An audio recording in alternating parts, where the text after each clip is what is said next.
guys, magluto tayo ng fried rice. So, ito yung corn natin.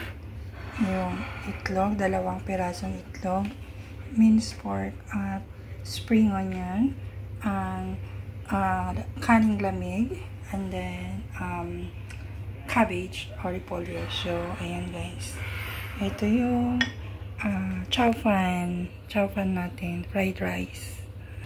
So, ayan nga guys, naglagay ako ng mantika sa ating kawali.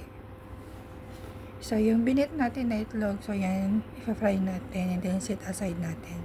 So, nilagay ko na rin yung minced pork natin. So, ayan, sinet aside natin yung egg natin guys. So, ayan, i-fry natin yung minced pork natin.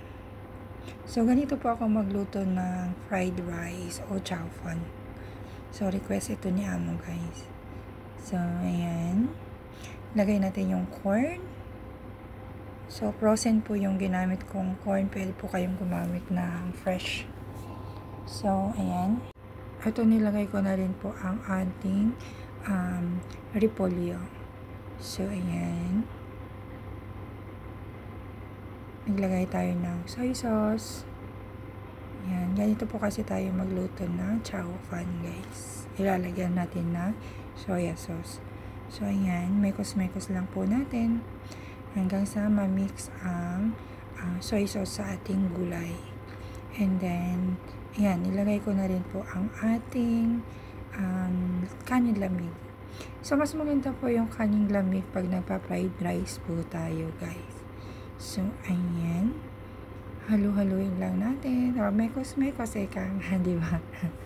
Ayan, mekos-mekos. So, ayan. I-mix lang natin hanggang sa madurong din yung kaning lamig at ma-mix.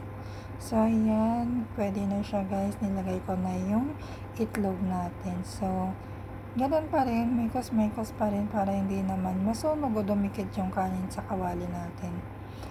Ayan. Ito po ang request ng amo ko. Ito yung lunch nila guys. So, ayan guys.